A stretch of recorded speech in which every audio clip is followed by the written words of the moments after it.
Hello, everybody. My name is Beckwith, Paul Beckwith, and in this video, I'm going to talk about a peer-reviewed paper called Bioaccumulation of Microplastics in Decedent Human Brains. So decedent means people that have died, and a very significant paper came out, but I should stress that it's only one paper. So if its findings are verified in other papers and a group of active research finds more and more substantiation of this paper, then it can be believed for sure. But right now the stakes are very high because this is very serious findings coming from this paper. It basically says that we have the equivalent of one of these plastic forks, which weighs about 7 grams, in our brains right now as of 2024. And in 2016, there was 50% less of plastic. Now, the plastic in our brains apparently is in the form of nanoplastics for the most part. So these are plastics where the particle sizes are under 1 micron or 1/millionth of a meter in diameter. To give you a sense of scale, the human hair is about 50 micron. I've got a specific slide on the different scales. But this is a very significant finding if it's verified. So I wanted to show you, I talked about it in a previous video and also in a video where I was looking at nanoplastics in the ocean, which twigged me to investigate how much is in the human body. So let's get into the peer-reviewed science. And like I say, this needs to be confirmed. I'd like to hear what neurologists are saying, what brain people are saying. I haven't, I'll be doing more investigations on this because it's a very, very significant finding. So let's have a look at the paper in Nature Medicine. It was published back in February 3rd, 2025. So basically, rising global concentrations of environmental microplastics and nanoplastics, so collectively they use the acronym MNPs, microplastics, nanoplastics, drive concerns for human exposure and health outcomes. So they're using many different complementary methods to detect these microplastic, nanoplastics in human tissue.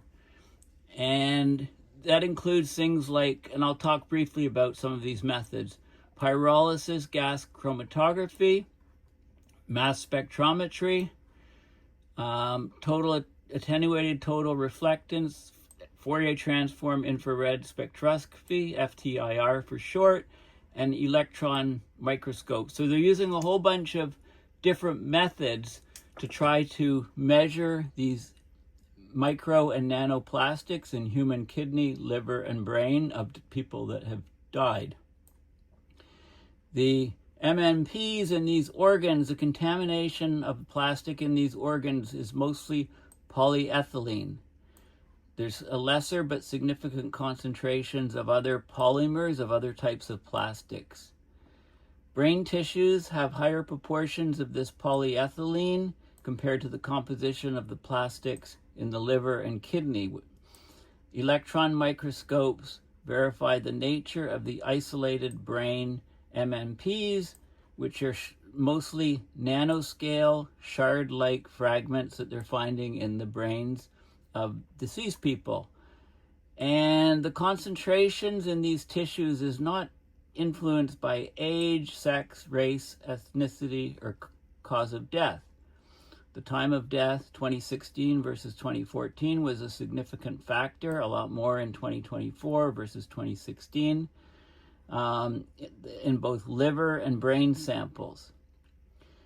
Finally, even greater accumulations of these micro and nanoplastics was observed in a cohort of decedent brains of people who died with documented dementia diagnosis. Mostly plastics in the cerebrovascular walls, the walls of the brain, and also in the immune cells. Okay, so there's a critical need for huge amounts of research in this, because this is a very, very serious issue affecting humanity, affecting the human race.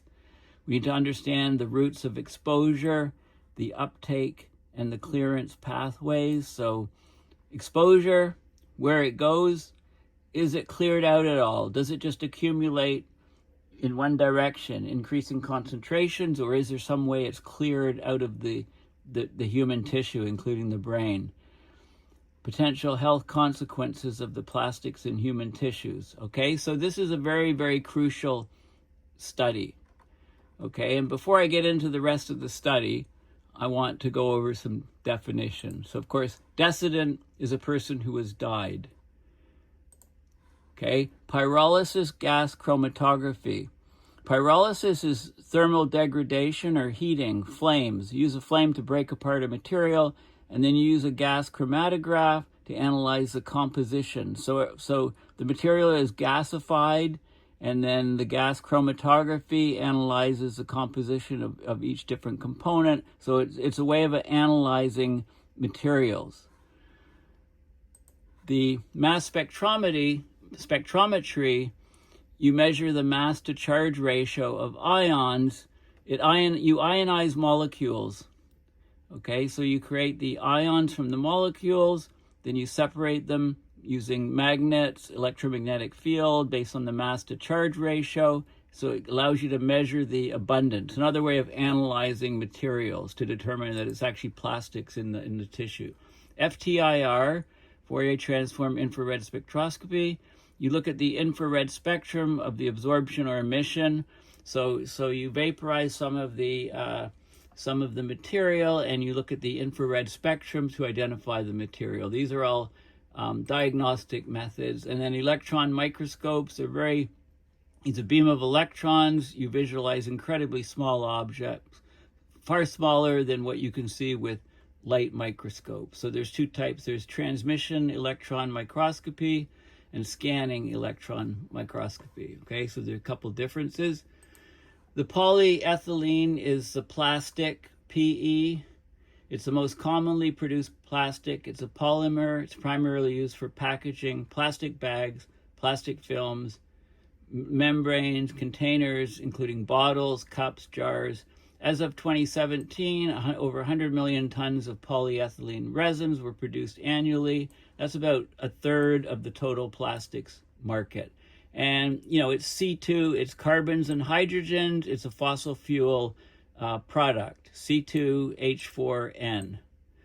Okay, different polymers. There's low density, there's high density. You can do cross links and other things and change the property of it. It's chemical, it's resistant to chemicals, so it's long-lived, decomposition resistant. But it wears down in nature, wave action, abrasion, etc. It gets into smaller and smaller chunks. The problem is it lasts for a long time. So over decades to centuries, it breaks down into smaller and smaller particles in the environment, which are coming back to bite us apparently. The brain, the cerebrovascular walls are the walls of blood vessels within the brain, including arteries and veins. These walls are crucial for maintaining proper blood flow, for containing the blood within channels, regulating the passage of substances between the blood and brain tissue. And, the scale, nanometer, micrometer, millimeter, this is the best illustration that I see. So a millimeter is a thousandth of a meter. Then you go to 10 times smaller, 100 micron, 10 times smaller, 10 times smaller. So 1 micron is a millionth of a meter, red blood vessel sizes. These are different things on the scale, and then you go down 10, another 10, another 10, you get a nanometer size particles. Atoms, 0.1 nanometer, okay? Often the shards in the brain and other tissues are something on the order of 200 nanometers by 40 nanometers, something like that on these time scale. So these small plastic particles over many years to decades, when they wear down and wear down and wear down into smaller and smaller particles, nanoparticles, then they can get into all of the cells of the body and the brain, et cetera, et cetera. Okay, so this is a good sort of a good scale illustration. Okay, so let's go back to the paper. Environmental concentrations of anthropogenic microplastic and nanoplastic, polymer-based particulates ranging from 500 micron down to 1 nanometer have increased exponentially over the past half century.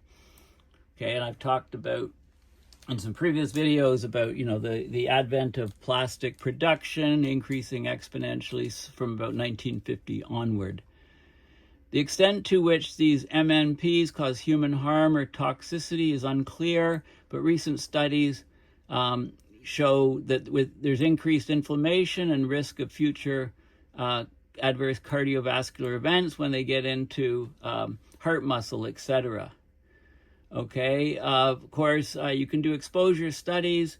They exacerbate disease, drive toxic outcomes.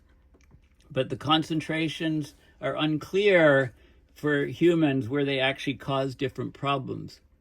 But in the field of toxicology, the mantra is dose makes the poison.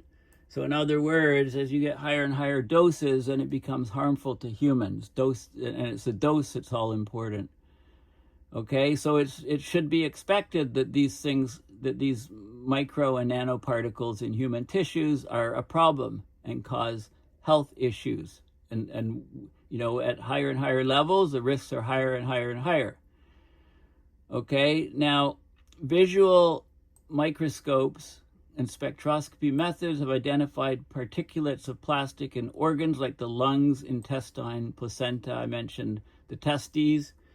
But these methods are often limited to larger, greater than 5 micron particles. So smaller nanoplastics, you just can't see, so they're not in these studies. So they've got a new approach, and they use these other, these more accurate methods. So this is the key results. This is the plastics concentration, micrograms per gram. That's 10 to the minus 6 micrograms per gram of tissue, and you can see the concentrations in the liver. These are all different liver samples from deceased people who died in 2016 and from people who died in 2024, and you can clearly see a large increase in the liver between these over this 8 years. The kidney, it's not such a large increase, but the brain, look at the brain. Okay, there is a cluster up here, and it's more tightly clustered at higher levels in 2024. Okay, and they argue statistically a 50% rise between 2016 and 2024. This is a breakdown of all the different types of plastic that they could determine in liver, kidney, and brain, illustrated the same way this is. And you can see, it's mostly this polyethylene. Okay, although that didn't change much between 2016. It went down, slightly down, but things like, other plastics went up. So the concentrations were higher. But this is the total mass. This is the total percentage of different plastics in the tissues. This is showing the polyethylene, in particular, the PE, right? The most common in the liver, and in the kidney, not so much change, and in the brain. Okay, so they did the total plastics in the brain and then just the polyethylene component. People with dementia, the brains that they looked at in 2024 of people that had dementia, they died over this range. Actually, there was a few years, but the study was in 2024, or the results are shown in this study in 2025. But you can see 10,000 micrograms per gram, for the dementia cases. Okay, some of them were higher, but over 10,000. So some dementia happened at just over 10,000, other ones up to 40, 50,000. Although how long was the dementia there in the person, right? And then you can have this as normal brains in the collection year. You can see where the brains, where they're getting the samples from. These are different institutions. This is New Mexico, Maryland, North Carolina, okay, some different places. So they're getting, brains from different places for their studies. And then they're showing these images. So you can see, here's an image. This is a scale. This distance between two endpoints is 25 micron. And they took this region and focused in. This is higher magnification, slightly less higher magnification. And then you can see these arrows are pointing to anomalies that they think are plastics. And when you go to a higher resolution, you can see, this is 200 nanometer, this distance. You can see these shards these are 200 nanometer by about 20 or 40 micron, 200 nanometer by about 20, 30, 40 nanometers. So these little shards, which they believe are the microplastics. And you can see this is in the brain. You can see close-ups of this, and you can see different types of materials which they're identifying as plastics, and the same thing here with higher, right, so this area here. Okay, so there's, and they're analyzing this with different methods, so they're pretty sure that it's plastic. It's not something like cholesterol, it's not some organic material, right? This plastic, like I said, is C2H2N, where N it means a huge chain of these things, right? So they think they're pretty sure that it's the plastics that they're measuring and not something else. Okay, so this is very significant. Okay, they talk about the details of what they're doing. I don't understand a lot of it. Have a look at it. If you have any medical background, any background with brains and cardiovascular components, etc., and neurology, please have a look at this or send this to your friends in those fields and say, well, what do you think of this study? Is the human race in horrible trouble from nanoplastics in the brain? The present data suggest a trend of increasing micro and nanoplastic concentrations in the brain and liver. The majority of the plastics found in tissues consist of polyethylene, appear to be nanoplastic shards or flakes. The concentrations in decedent brain samples, normal, so these people didn't have dementia. They died, their brain samples are taken, were 7 to 30 times greater in the concentrations in the livers and kidney. So why is it so high in the brain? Is it getting into the brain and being trapped in the brain? Is it somehow removed from livers and kidneys? There's a lot of questions. We don't know. Brain samples from dementia cases exhibit even greater presence of micro and nanoplastics. The data are associative, do not establish a causal role for such particles affecting health. So we don't know it's the particles of plastic that's causing the dementia at the moment. But refinements to the analytical techniques, more complex study designs, and much larger cohorts, much larger data on wider numbers of deceased people from all different places is required. Given the exponentially rising environmental presence of these micro and nanoplastics, these data compel a much larger effort to understand whether the MNPs have a role in neurological disorders or other human health effects. Okay, so this is, we need to rapidly have programs. This is a call out to all brain people, to all neurologists, to all mental health people, to start looking at these sort of things. And I've already mentioned, maybe one of the input methods is eating meat, for example.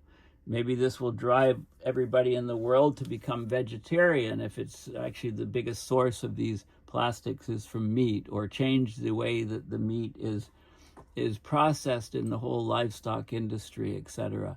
Okay, so this is a very, very key, important paper.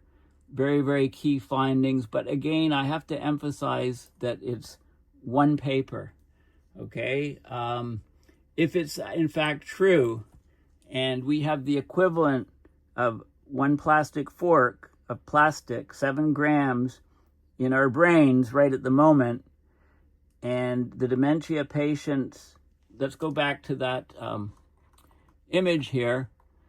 Okay, if dementia patients are 10,000 and higher, if this is nominal right now, right, this is an 8-year difference between these two curves.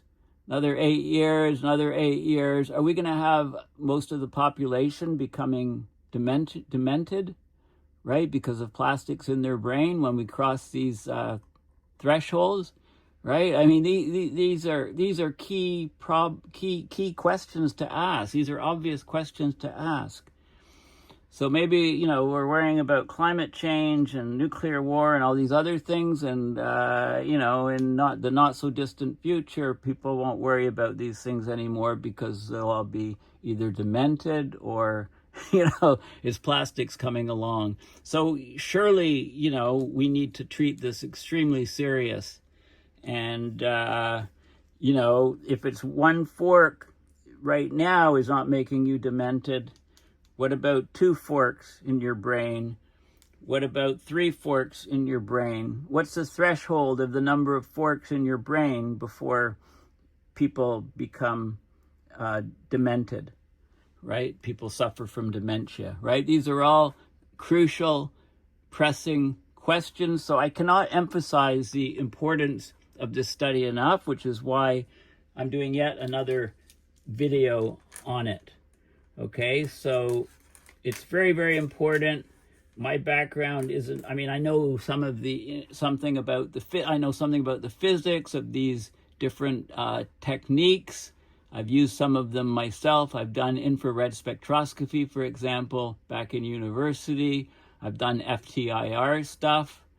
I know what gas chromatographs are and pyrolysis flames. I've worked with chemists who have used a lot of these techniques. I know about electron microscope, but I'm not a brain neuroscientist. So what are the people in the field saying, right? So please help me out. Please consider going to my website, paulbeckwith.net, donating to PayPal to support my research and videos. But more importantly, pass this video, and the links and everything that I'm using are within the description of the video. Pass this to people in the health field that you know. Pass this to your doctor. Ask them about microplastics and nanoplastics.